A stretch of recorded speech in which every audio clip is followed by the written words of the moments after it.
IP, IP, IP, IP, IP, IP, IP, IP, IP. Welcome to IP series, home to all things IP related, where I give you the stories, tips, and implications to business and creative decision concerning your intangible assets with real life case study. I am your host, Rita Chinda. Subscribe and turn on your notification so you don't miss an episode. Cheers, guys.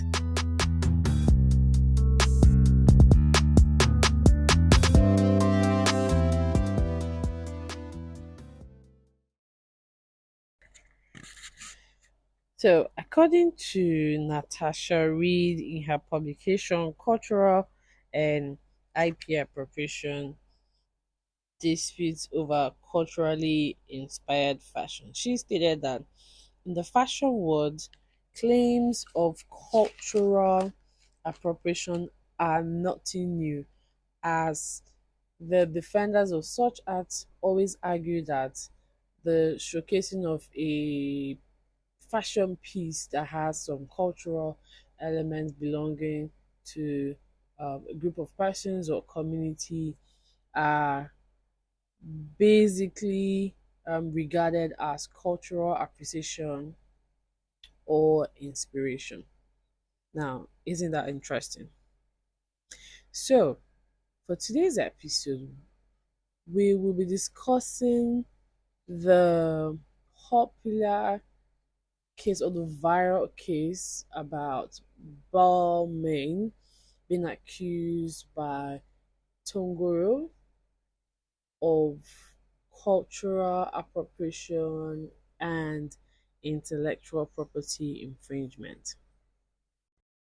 So, like always, a few weeks ago, I was scrolling through Instagram to be precise, and I had come across a publication by Tongoro Studios. So I started following this fashion designer after I think one of her posts went viral that she had started Beyonce for um the tour before this one. I think it's a Renaissance tour. And I was really intrigued by her pieces and the creativity behind all of that. Then I go on X, formerly Twitter, and I saw a post by Fashion Moment. So it's kind of like MOE, capital letters and then moment. So it goes African fashion brand Tongoro accuses Balmain of copying their signature jewelry piece. And I was like, didn't I just see this on Instagram? So she goes further to say, in a recent Instagram post, Sarah Diouf, the founder of African fashion brand Tongoro, expressed her disappointment and frustration with renowned fashion house Balmain. Diouf accused Balmain of copying Tongoro's signature jewelry piece, which was first introduced in 2019 as part of their Tongoro Thrive collection runaway show in Dakar. So apparently, as well, other than styling Beyonce in her last tour, Beyonce had also used the face jewelry um for one of her musical videos. So she's accusing the creative director of Balmain, um, who is Olivia Rustang. I think that's how it's pronounced. So I mean, when I came across this post on X, I decided to follow the conversation and see where it was going to end. And it turned out to be really, really interesting. I mean, other than Sarah Diouf's publication, there was another photo that was shared, which I will discuss later. So I'm trying to look for it in my gallery. Just give me a minute, guys. Okay, so I found it. So it's like a pics mix like four different pictures. One, two, three, five rather. So it's kind of like shows the evolution of the face jewelry, and it was posted by an Instagram handle called actually posted by Tongoro Studios. So it shows let's see the first one. So the first face jewelry piece was by Jigs Baker in 1974. Then you have, hold on, my phone is messing up right now and I don't really know why. Then you have the the piece by Dion Lee in 2016, and then um so I think I'll mention this person and then talk about her. So it's Teresia underscore Kylo. So it's Kyalo 2019, then Tongoro Studios 2019, and then Balmain 2019. So Tongoro says, very interesting cases. It's important to highlight that nothing is really new under the sun. Mm-hmm. Everything has, in one way or the other, been done before, and as far as we can research the first appearance of this face, this jewelry styles goes back to 1974. Then has probably traveled or been interpreted a few times by many, but in most cases, what always prevails is the commercial value and exposure one brings to a product once it is released into the world.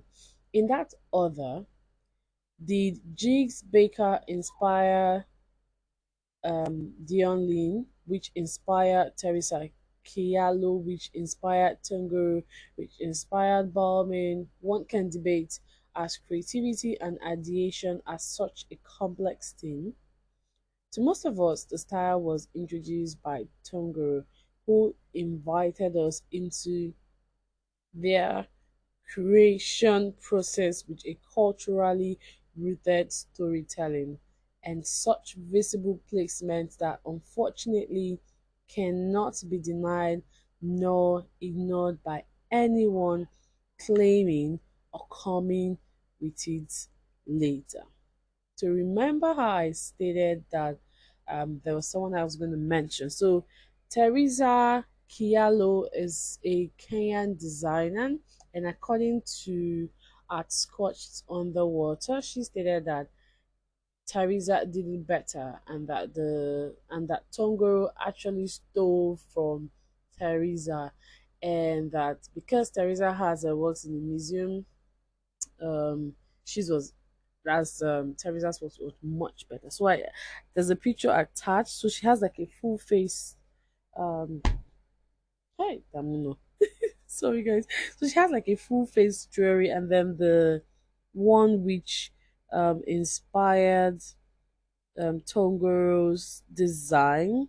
But then, according to Tongoro, her design was inspired by the Woodabel tribe's men makeup, which was first presented in a runway show in Dakar. Now, other than this story, how many of you followed the Paris Fashion Week showcase? I saw a couple of pieces.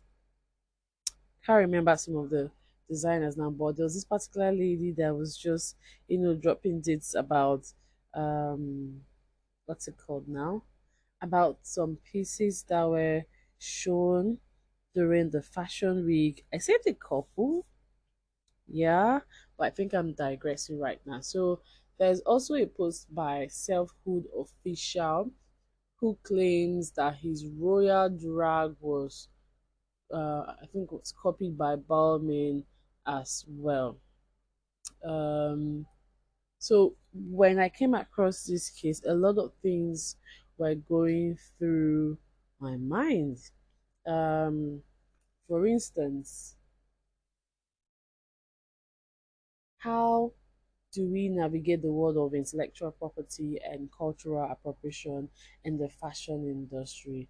It is also important to state that every fashion brand depends on its wealth of IP. Remember, if you've been following me for a while, you know how I always state that IP is basically everywhere.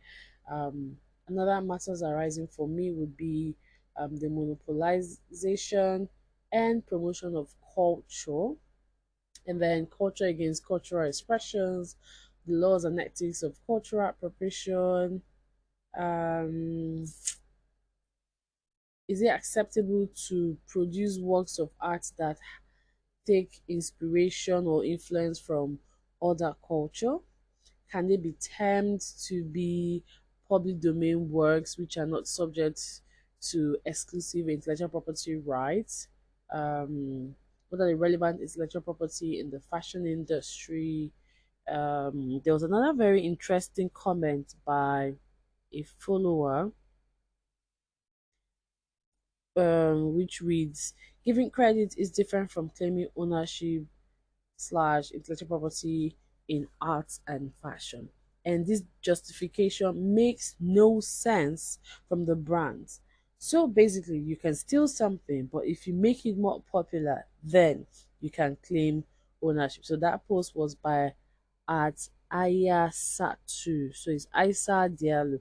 So the whole thread itself was very insightful, but I'm just going to try my best to give you guys like a very, very, very brief um interpretation for my listeners. First off, I like to say that the most prominent IP when it comes to fashion, especially in light of this since we are focusing on the face slash body piece jewelry, is design right. So if you said design right, you are correct. Then we're going to look at when fashion brands or fashion owners can explore multi-tiered or multi-layered IP protection such as trademark, geographical indication, copyright, traditional knowledge. There is also utility patents. There is trade dress. There is copyright as well. So let's start with the basic. What is the industry standards for jewelry making when talking about intellectual property? First of all, is like most jewelry companies already, like I said, they already explore like a multi-layered IP protection, because if you just focus on just industrial design or design patent, depending on the jurisdiction you are from, but in Nigeria we call it industrial design. If you're just focusing on industrial design alone, you may have a limited form of protection because some other person can take advantage of um, that and go ahead to, you know, reproduce and distribute your work. So, in order for you to protect your design, you may consider the manufacturing technique of coming up with the face or body jewelry, um, innovations around the production and crafting of some of these custom pieces. So I call her my stylist. Her Instagram handle is at atuzukada underscore fabrics. Yeah, I think I got to, yeah, I did.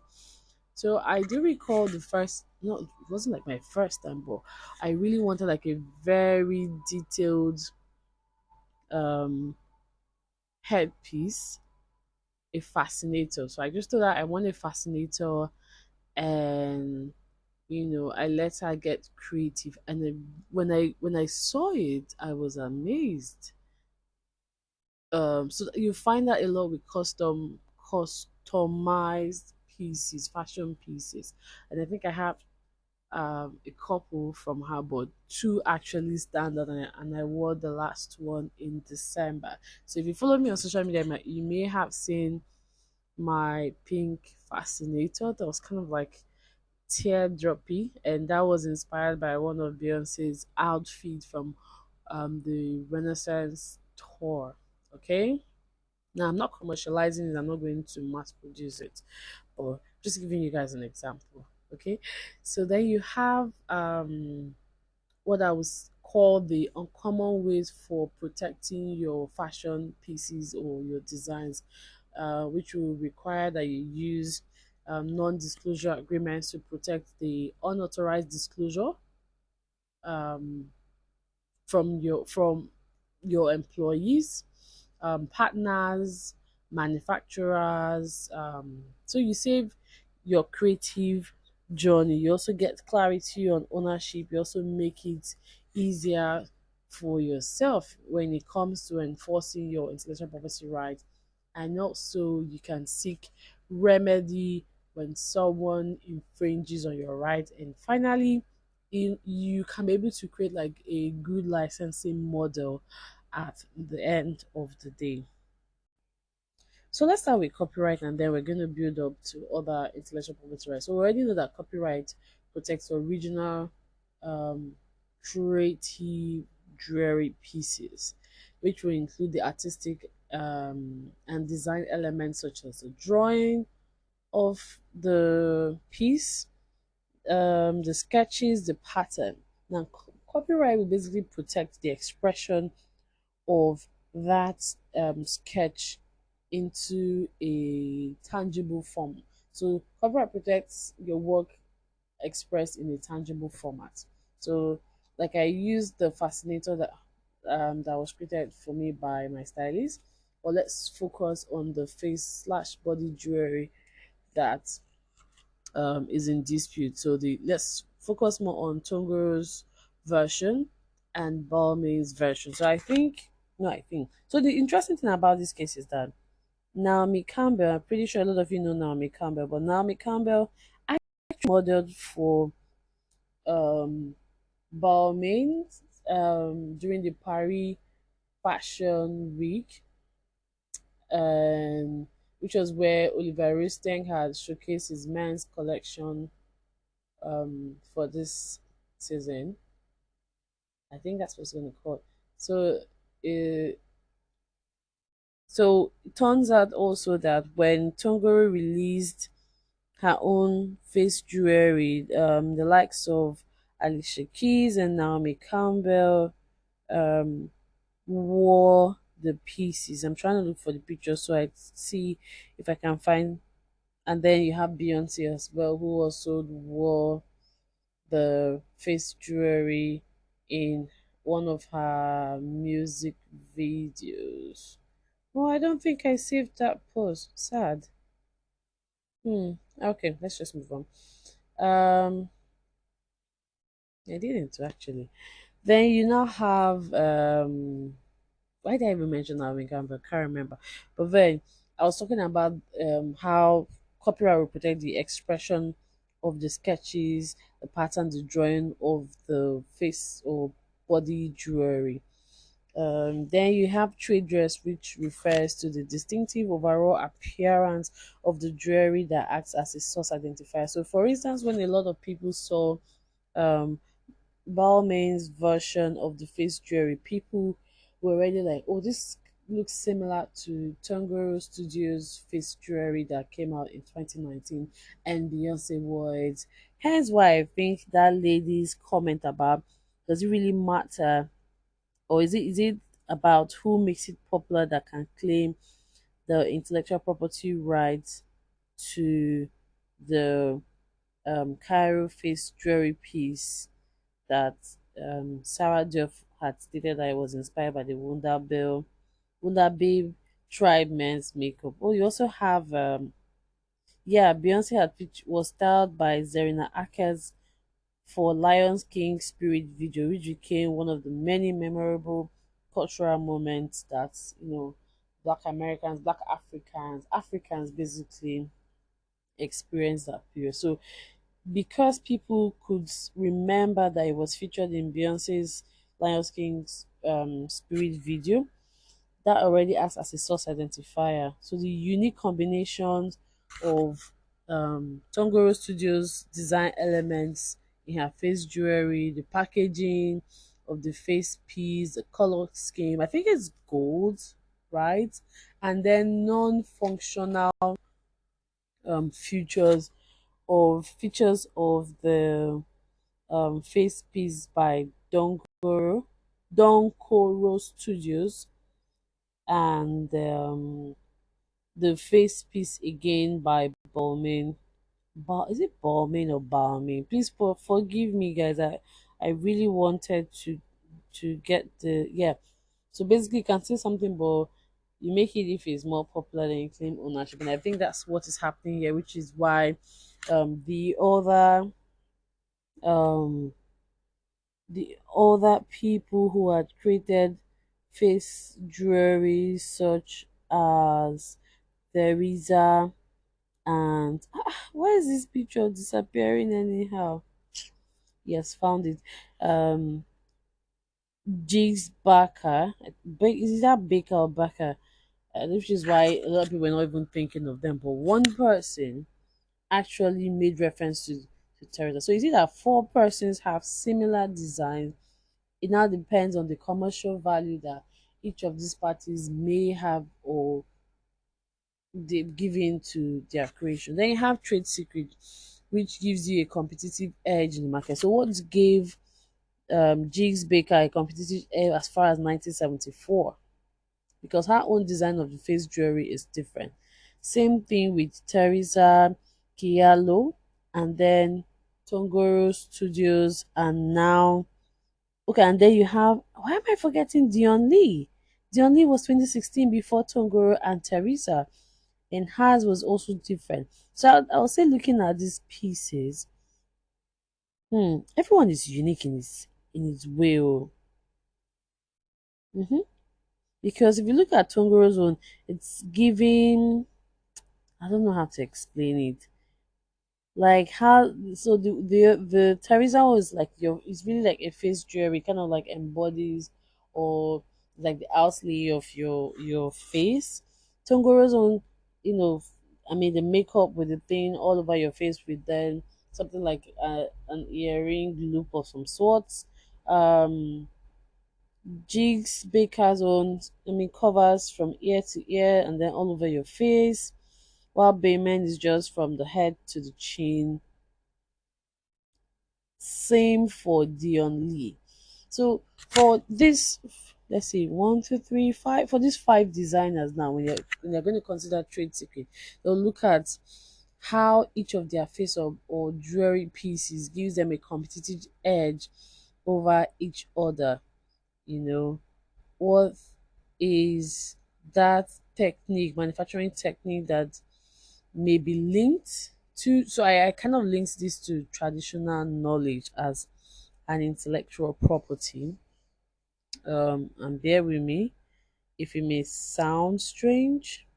Traditional knowledge or TK would focus on knowledge based know how, skills, innovation, practices that have been developed or sustained and passed down from generation to generation. So let's use Tongoro's inspiration, which is a Wonder Babe men's makeup. So the knowledge of how they created that makeup and how they came up with the design for the faces, you know, are there cultural or is it a spiritual identity? Um, and one other thing again that stands out is that traditional knowledge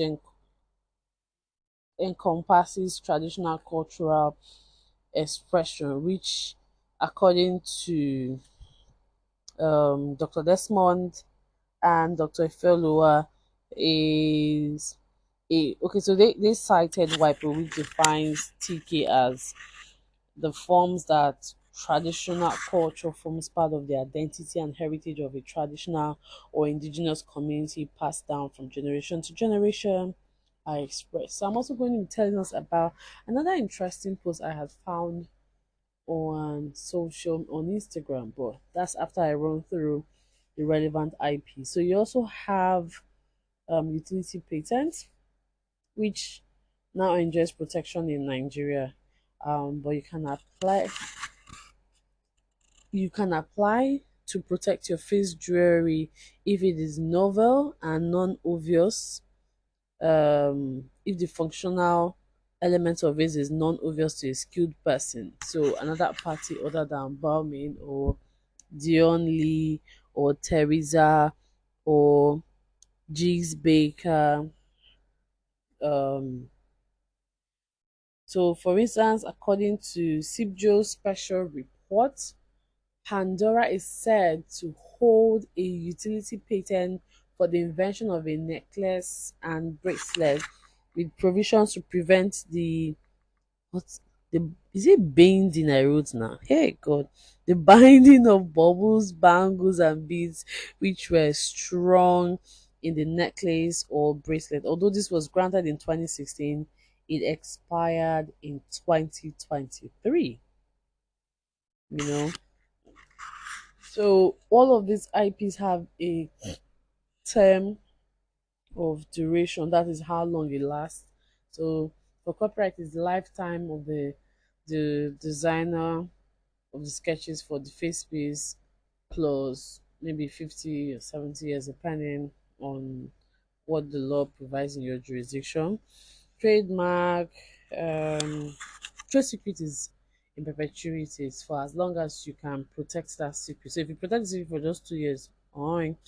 Um, utility patent, the timeline is short. So if you see that Pandora from 2006 to 2023, I was trying to do the maths the other day, and let me see if I can find the record. It's not here. Okay, let's try. 2023 minus 20 around 2006. That's 17 years. So a patent grants you 20 years. But you see that in the US, utility patent grants you 17 years. I may have to check that fact, but please just let's run along with this um story. Okay? Now let's look at, hold on. Let us take a look at the focus for this dispute, which is on design right, which protects the aesthetic characteristics of a product, which in this case is the face slash body jewelry, or the two or three dimensional shape which the eye can see, which differs from other IP. So basically, if you have a fashion piece, whatever your consumers can see can be protected or enjoys or should be protected. I know under the law gives you in Nigeria 6 months grace to go and regularize your registration if you haven't registered. Maybe you did like a, let's say you're big enough or you're lucky enough to participate in the Paris Fashion Week that took place a few weeks ago, and you had not registered your design. You have 6 months to do that. Then grounds for registration, it must be new. It must be new. So now, based on these five artists or fashion designers who I mentioned, Dion Lee, Teresa Kialo, Balmain, Jigs Baker, and Tongoro Studios, who is challenging Balmain, can her face, that is, can Tongoro, that Sarah Diouf Tongoro Studios face piece be considered to be new, especially with these five samples that we currently have? I'm not sure, you guys. I wish I could show you guys a picture of it, but if you really want to see the picture and then come to a conclusion, send me a message and I will share the picture with you. Or you can check Tongoro's um all that thing called Instagram story. Yeah, she also posted it on her story.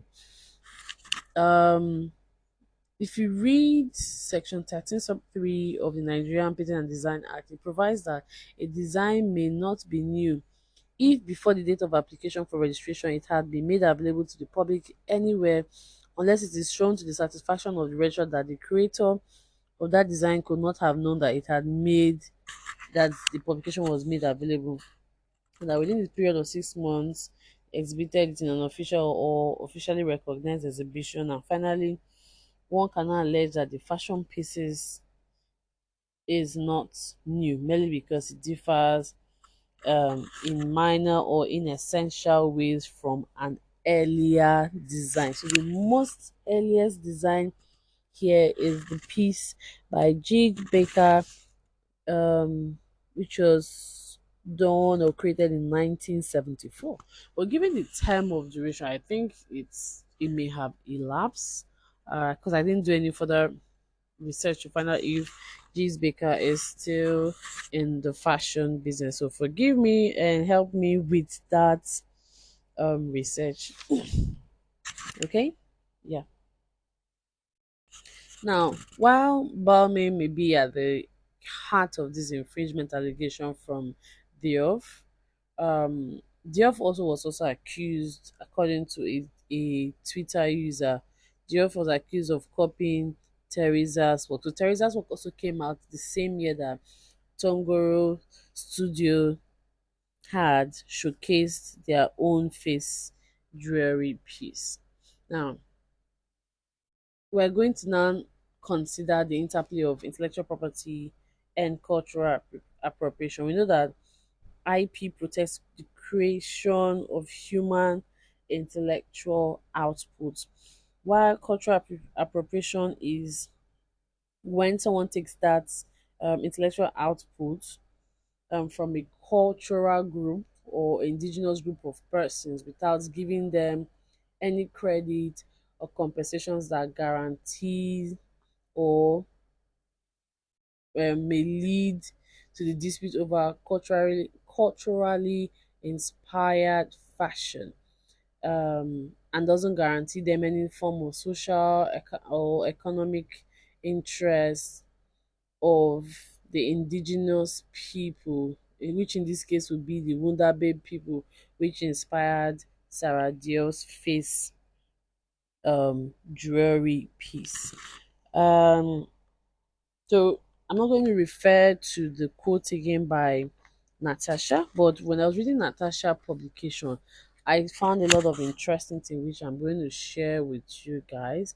So, for instance, now, can Balmain be regarded? Balmain's interpretation can it be regarded as a cultural appreciation for Wonder Babe, the Wonder Babe men's makeup? Um, and she cited two cases. So I'm going to start with the least popular one, which is the Isabel Marant case, who was accused by Oaxaca, Mexico, for copying its traditional embroidery design, but they never sued.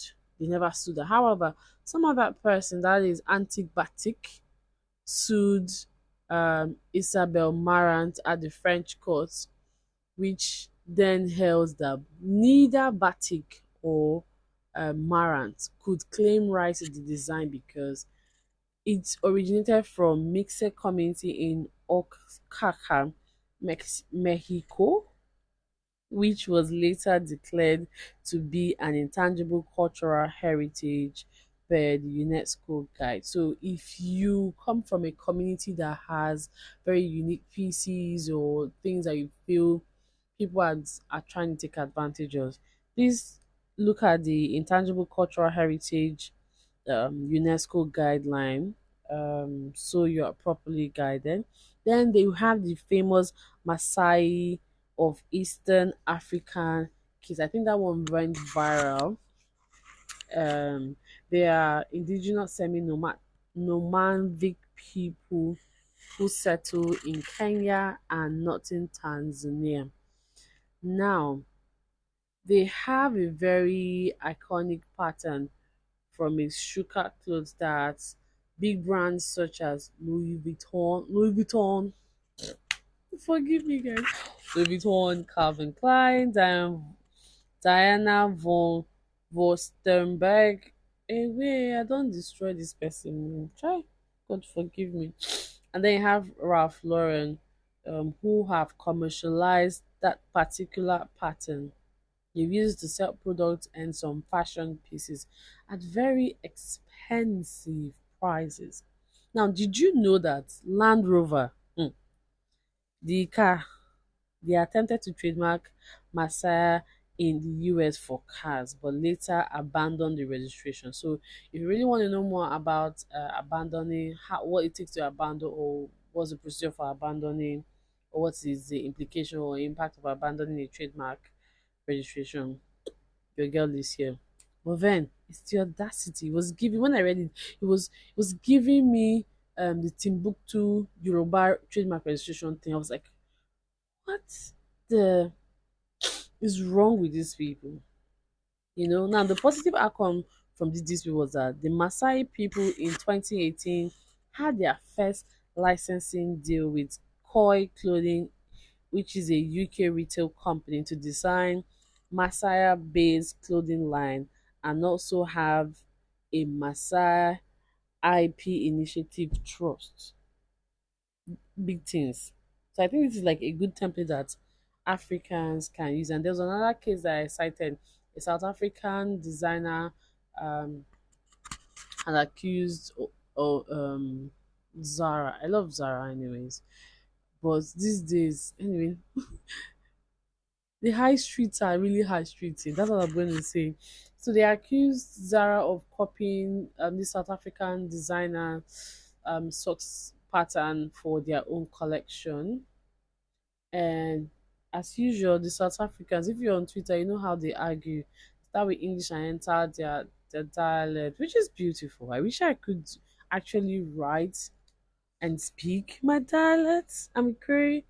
I'm trying to learn. So if you're willing to give me free classes, your girl is here. But then imagine someone trying to commercialize or monopolize what's and the finicky fabric or the akweche fabric or the kente. I know there was when Black Panther came out, there was the kente dispute where the Ghana, I think it was the Ghana tourism department or ministry that came out to say they were supposed to be paid X, Y, Z. So I think after this massacre, a lot of communities became inspired and wanted to get it right. So the massacre now has like an IP, they have an IP initiative trust, which serves as a which serves as a commercial hold on, which serves as a commercial vehicle for every cultural expression generated. Um, there was also that famous video. I don't know how many of you saw the video. I had to go back to look for it because I saved it on my phone.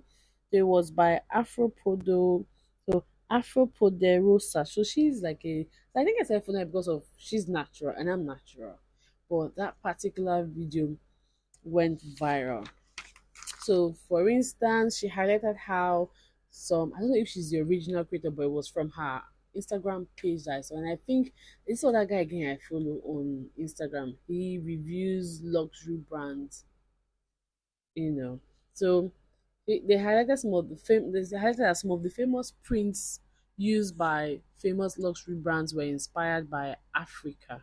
For instance, the Basoto blankets by the Soto people in Lesotho, which was used by Louis Vuitton.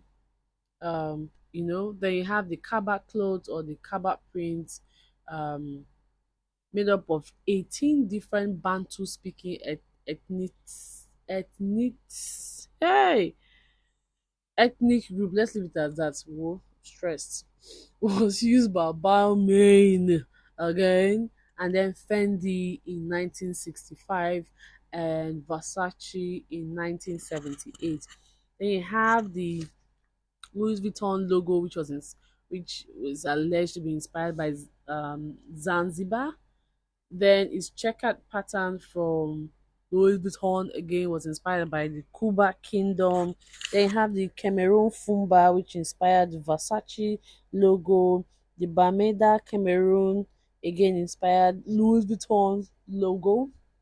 So it's crazy. I mean, and I'm like, what is really going on? Why haven't we done anything serious? We also have, but this is not related to cultural appropriation. But then there was this famous, I think it was an Ethiopian case about their wheat, where a Danish company went ahead to patent the wheat, and it was like huge battle. I think there's another one again I like to refer to because I learnt about it during my masters at the University of Derby. It's the red bean case, and it was Dr. Yog Upada who taught us IP. So I think it was the international commercial something. Can't remember it, but I think it basically focused on international intellectual property disputes surrounding the various type of IP, and that case stood up for me like it was really crazy. Then you had the what's it called now? It was in maize or something.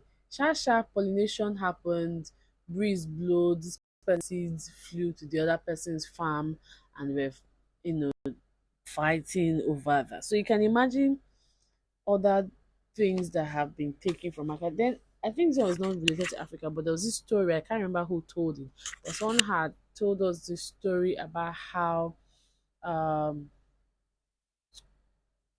the whites or a white family went to a community and they were doing some of their traditional stuffs. They recorded it, and so that when you record something, when you document something, it becomes enjoys copyright protection for the moment that it's done. So I think something happened in the community. They couldn't trace or find their documents for that. They went back to that family and tried to do something. But Shasha, the family that videos the traditional acts going on was not claiming IP first over the video. And I think kind of wanting to state that the tradition or whatever it is they were doing that they videoed was also their IP, which was insane. So I think this is how most people see cultural appropriation. They're like the audacity. Kind of like when yeah, when Kim Kardashian named her clothing line Kimono, the Japanese were not having any of it. They're like, hold it, don't even dare. She had to change from kimono to schemes, which is what she's currently using. And several other brands as well have been accused of cultural appropriation, even down to making of this our braid. Say this person is doing. So I think there need to be like a proper definition, which is like my suggestion. There had to be like a proper definition for what would amount to cultural appropriation. It should not be given a term of duration. Whoever, especially when it comes to fashion shows, whoever samples or showcases any cultural element that is not akin to the designer should be penalized. At least something shall be done. So people stop going as far as going to other continents, especially Africa, to still. I think there was this one last year, and I had to bring a senior colleague, Mr. Ifai, to come and talk about it, where people were complaining about how Adira is now being mass produced by the Chinese. All of those things, like, where do we draw the line? Where's the balance? You know, when will people start respecting IP and culture? We need to do more awareness for indigenous people so that brands like the Louis Vuitton, the Fendi, another luxury brand, and also smaller brands like I don't okay, let me not say smaller, but mid brands or brands that are coming up, such as Tongoro and Theresa, will not find a way to monopolize and commercialize a cultural expression. So the Wonder Babe men whose makeup has inspired Tongoro Studio. What has she given there? I know if you're looking at the shea butter, look at the shea butter case. I think so. There's this popular lady, she's in Ghana, and I recently saw one of her videos where I think she and some other, or maybe her friend or a co content creator, joined the women who produce shea butter. There's this other UK brand that sells natural hair product where they say if you buy a product, we are going to give, I think, like, we give a proceed of whatever we make to the community in Ghana for helping us get the share butter. So I think we need that for not just products, agricultural products, we need it for non-agricultural products, our tradition, the knowledge, the processes, everything, so people don't keep taking advantage of it. I feel like, oh, these people, they know if you do anything, they're all noise and noise and noise and noise. Then I was also going to consider the impact that the African Free Trade Continental Agreement would have in trying to tackle cultural appropriation. We say one single market. Yes.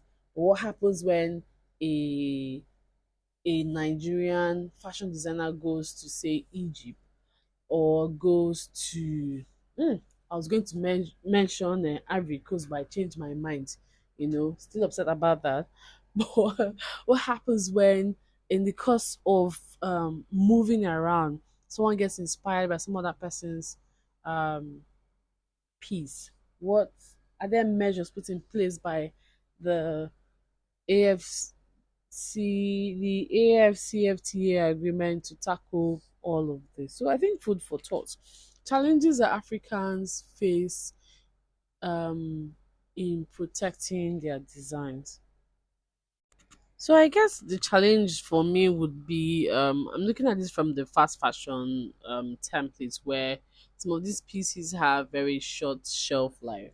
So if such a dispute like the one we are discussing now arises, we know that Balmain is not going to reproduce this for the next 1 or 2 years. So that means Tongoro has a very short shelf life to be able to enforce her rights. So, which courts now would want to sit and listen to that? I know, what was that case now? I can't remember, but I think that was like not 2 years ago, like 3, 4 years ago. We had a fast fashion dispute where people were like, okay, how long is it going to take to be resolved, etc., etc. So, alternatively, in order to combat these challenges in protecting your fashion pieces or your jewelry designs from being copied by a Western brand, first you need to register your original prints or the ornaments or non-essential design features. Um, Use a trusted manufacturer that has good reputation and have a clear agreement on intellectual property right. Build a strong brand identity. I would say for Tongoro, I think she's done a very good job, a fantastic job. I mean, she's doing things for Beyonce and the likes of Alicia Keys and Naomi Campbell have won her pieces. So that's something huge. So she has a good reputation. I think I mean, this last tour that Beyonce did, she did like a docu series of how she had to come up with the dress that Beyonce was going to wear, the costume rather that Beyonce was going to wear. You know, I think she has like a color team, black and white, which she has been going um on with. You also know that trademark protects colors. Design right protects the combination of colors, lines and colors. Um you need to also have a loyal customer base. I think she has that.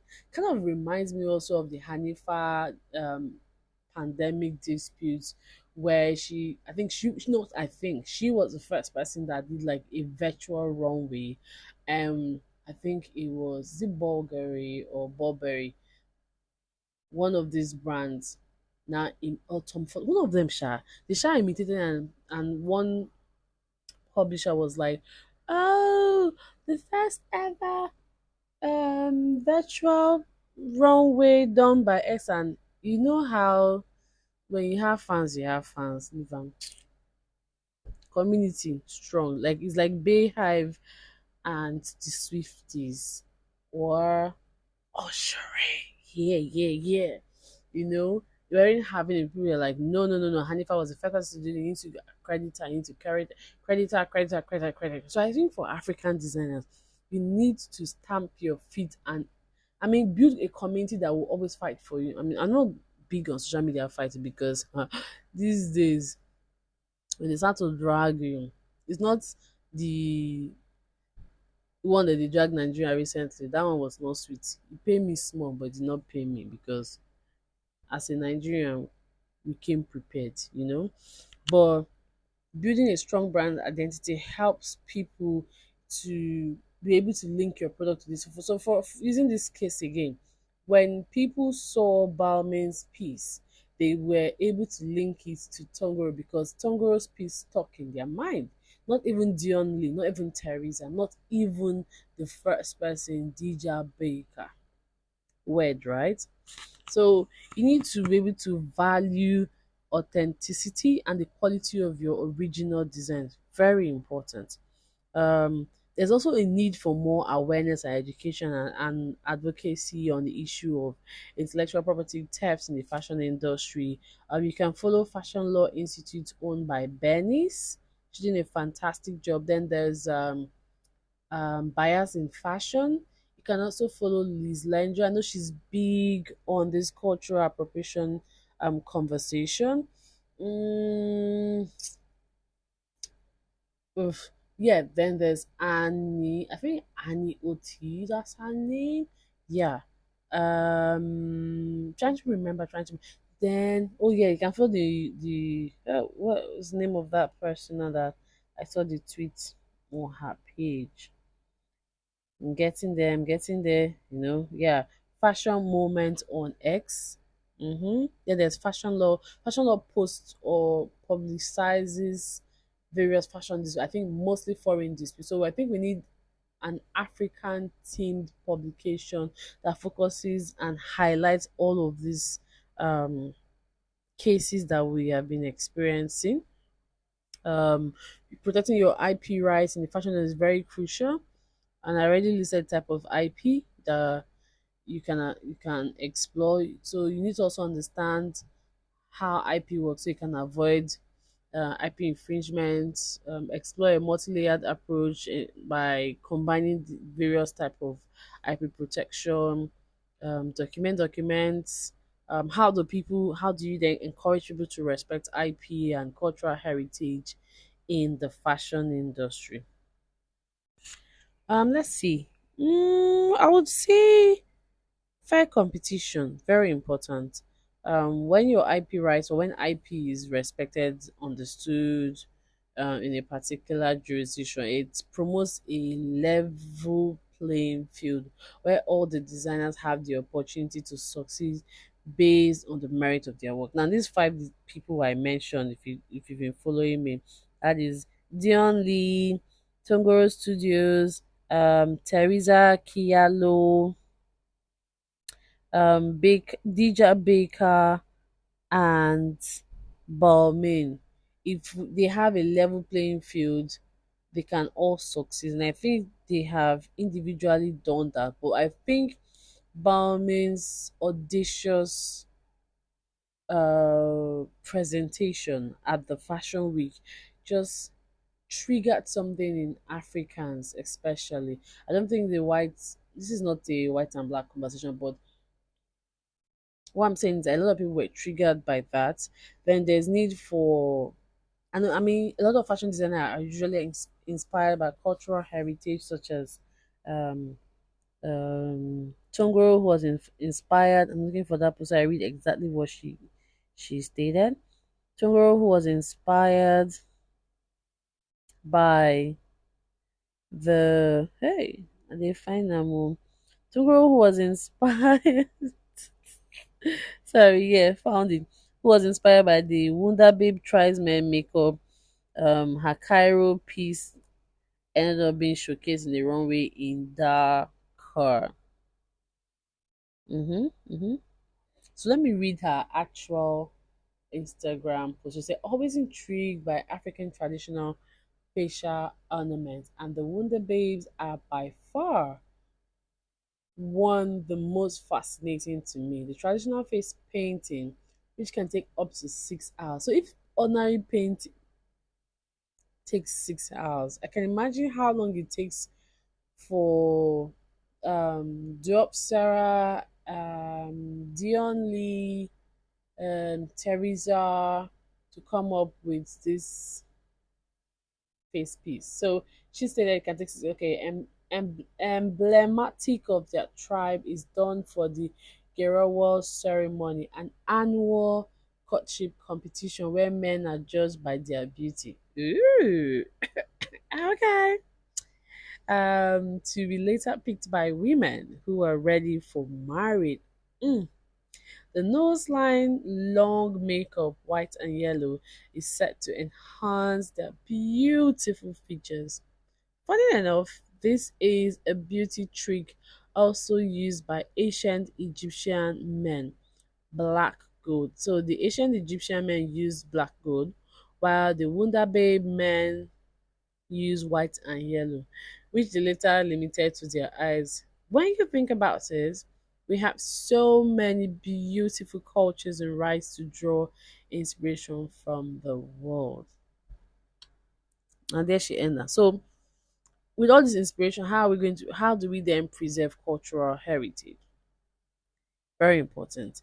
Also, how do we then also encourage designers to create unique and innovative designs, knowing that their work may be reproduced by another designer who was inspired? Okay, I understand that the creative director Olivia, make I not spoil the name again. Let's see. Let's stick with Olivia. I understand that he hasn't made any statement since Tongoro Studio came out to say this guy stole my work. Um, then there's customer trust. How can you enhance brand reputation and customer loyalty? I think I think that when people are talking about brand loyalty, people always use Apple because it doesn't matter if Apple reproduces or um okay, let me not stretch this a bit, but it's kind of like when you watch this Samsung. I think there was this Samsung ad I saw that they were shading Apple, and then you're like, when Apple finally does it, like, oh my god, everyone's like, oh my god, this is something amazing, something like that. Then I think if you look at, and what was that report now? I save a lot of things. So I think there was this report that was published last year. I don't want to call the wrong person that made the publication. Who did I send that thing to? Hmm. So there was a publication. Oh no, I thought I was excited that I found the screenshot on my phone. This is sad. Anyways, there was this fashion report that came out last yeah. I couldn't find it. Apologies, guys. But there was this report that came out last year, and I think it would do us a lot of good to check it. I think it's UNESCO. Hey, wait, let me Google it. I just need everyone to read it, and it was really insightful. So I'm trying to link that to how the fashion industry contributes to economic growth and also ensures the sustainability of their contribution. I think in that report, Nigeria and where again? I think two other countries were highlighted as like the fashion. But trust us now, we did deliver as Nigerians. We do a lot. Fashion industry report. Yes, it's UNESCO. Mm-hmm. Published 26th of October 2023. So it kind of like gives insiders and fashion policy makers what to expect.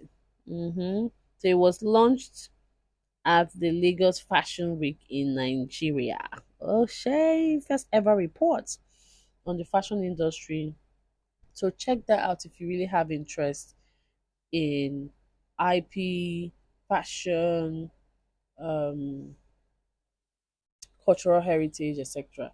And fashion also plays a very significant role in preserving cultural heritage by one, it serves as a platform to celebrate diversity and highlight the uniqueness and the rich tapestry of our multicultural society.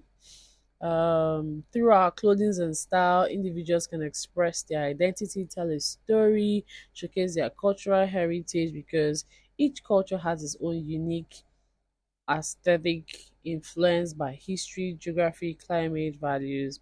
It also preserves traditional craft. So if you partner with indigenous artisans and communities to create collections that are not only respectful of traditional designs but also provide economic benefits to the creators, it will not only ensure that these indigenous designs are properly credited, but they also help sustain this community. So you're going to go into like a community um, benefit sharing agreement with the community at the end of the day.